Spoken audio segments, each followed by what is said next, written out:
अंबिकापुर में बीजेपी प्रदेश प्रवक्ता अनुराग सिंह देव ने एक प्रेस कॉन्फ्रेंस की, जहां उन्होंने टूल किट के मुद्दे पर कांग्रेस पार्टी को आड़े हाथों लिया है। इस दौरान अनुराग सिंह ने कहा है कि कांग्रेस केंद्र सरकार को बदनाम करने की साजिश कर रही है। मोदी सरकार कोरोना पर बेहतर काम कर रही है, जिसे कांग्रेस बर्दाश्त नहीं कर पा रही और विदेशी मीडिया में भारत की छवि को बदनाम किया जा रहा है। इस विषय पर अनुराग सिंह ने कहा है कि कांग्रेस ने मोदी सरकार और देश को बदनाम करने के लिए अंतर्राष्ट्रीय स्तर पर देश की छवि को धूमिल करने के लिए एक टूल किट तैयार किया है। हाल ही में सोशल मीडिया में जितना भारत के खिलाफ दुष्प्रचार किया गया है, उसमें अधिकांश इसी गुप्त दस्तावेज टूल किट का हिस्सा थे।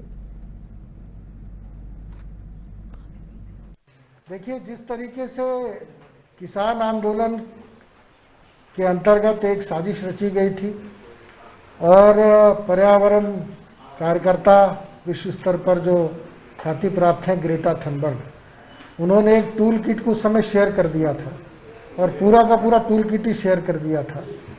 तो उसके बाद विदेशी देश के अंदर जो षड्यंत्र रचा जा रहा था सरकार के खिलाफ, उसका पर्दाफाश हुआ था।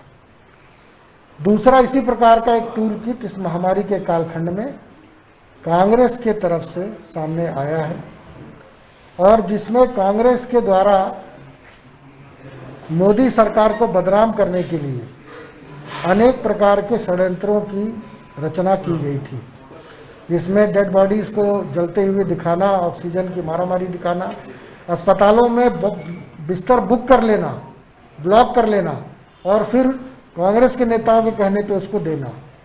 तो इस प्रकार से कई प्रकार के औजार इस टूल किट में तैयार किए गए थे और विशेष रूप से जो कुंभ का मेला है उसको प्रचारित करना कि ये जो महामारी फैल रही है ये कुंभ के मेले के कारण प्रसारित हुई है, ये भी करना।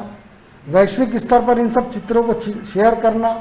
विदेशी जो मेडिकल एजेंसीज हैं, बड़ी संस्थाएं हैं, उनके माध्यम से भारत के कोरोना मैनेजमेंट पर सवाल खड़ा कराना। यहाँ तक कि जो नया म्यूटेंट आ रहा है कोविड का, उसको मोदी म्यूटेंट नाम देना, मोदी वायरस नाम देना, ये भी इस टूल किट में उल्लेख किया गया है।